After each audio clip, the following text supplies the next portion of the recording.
ആദ്യഘട്ട സ്ഥാനാർത്ഥി പട്ടിക പുറത്തിറക്കിയതിന് പിന്നാലെ ഹരിയാന ബിജെപിയിൽ പാളയത്തിൽ പട.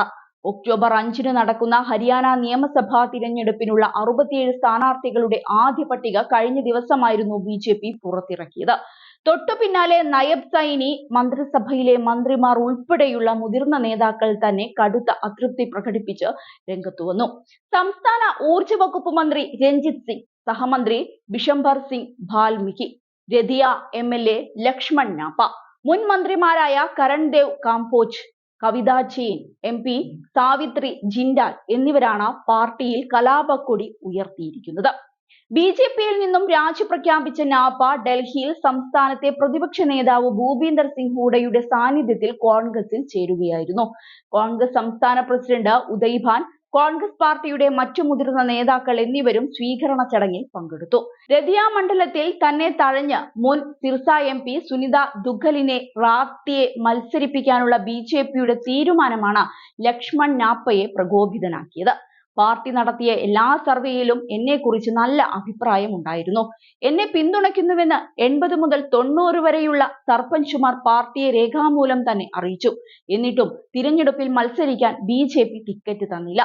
എന്നെ സംബന്ധിച്ചിടത്തോളം ഇത് അങ്ങേയറ്റം ഞെട്ടിക്കുന്നതും നിരാശാജനകവുമാണ്. ഞാൻ മുഖ്യമന്ത്രി നയാബ് സിംഗ് സൈനിയുമായും സംസ്ഥാന പ്രസിഡന്റ് മോഹൻലാൽ ഭദോലിയുമായും സംസാരിച്ചു.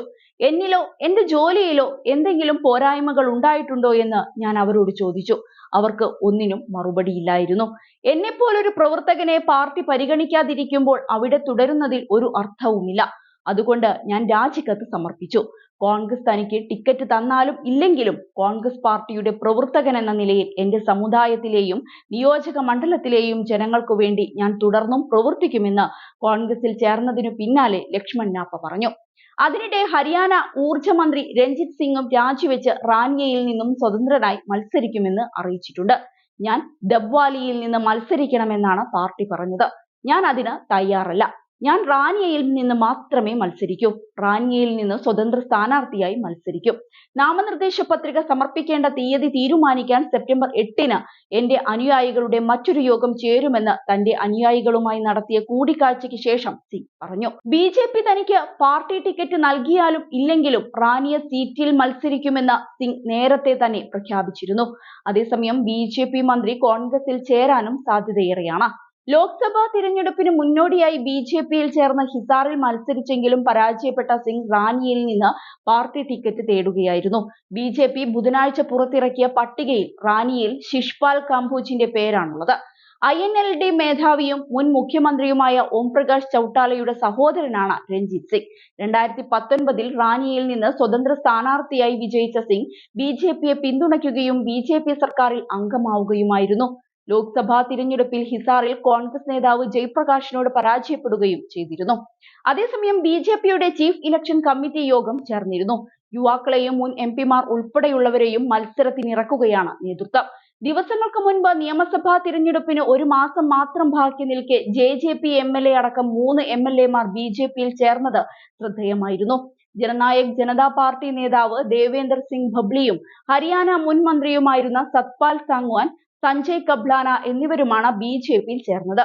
3 പേരും ജാട്ട് സമുദായത്തിൽ നിന്നുള്ള നേതാക്കളാണ്. ഇക്കഴിഞ്ഞ ലോക്സഭാ തിരഞ്ഞെടുപ്പിൽ സംസ്ഥാനത്തെ 10 സീറ്റുകളിൽ 5 സീറ്റുകൾ വീതം ബിജെപിയും കോൺഗ്രസുമാണ് നേടിയത്. ഈ തിരഞ്ഞെടുപ്പിൽ ജാട്ട് ദളിത് വോട്ടുകൾ കോൺഗ്രസിന് ലഭിച്ചിരുന്നു. ബിജെപിക്കെതിരെ പ്രതിഷേധമുയർത്തുന്ന കർഷകർ ബിജെപി ഇതര പാർട്ടികളെ പിന്തുണച്ചിരുന്നു. ജാട്ട് ഭൂരിപക്ഷമുള്ള റോഹ്തക്, സോനിപത്ത്, ഹിസാർ എന്നീ സീറ്റുകളിൽ കോൺഗ്രസ് വിജയിച്ചിരുന്നു. അതേസമയം JJPയും INLDയും ദളിത് ആധിപത്യമുള്ള മറ്റു പാർട്ടികളുമായി സഖ്യമുണ്ടാക്കിയാണ് നിയമസഭാ തിരഞ്ഞെടുപ്പിൽ മത്സരിക്കുന്നത്. ഗുരുഗ്രാം, ഫരീദാബാദ്, ഭിവാനി, മഹേന്ദർഗഡ്, കർണാൽ, കുരുക്ഷേത്ര എന്നീ നഗരപ്രദേശങ്ങളോ മറ്റു പിന്നോക്ക വിഭാഗങ്ങൾക്ക് ആധിപത്യമുള്ളതോ ആയ സീറ്റുകളിൽ മാത്രമാണ് ബിജെപി വിജയിച്ചത്. ഹരിയാനയിൽ ഒക്ടോബർ 5 വോട്ടെടുപ്പ്. വോട്ടെണ്ണൽ ഒക്ടോബർ 8 നടക്കും.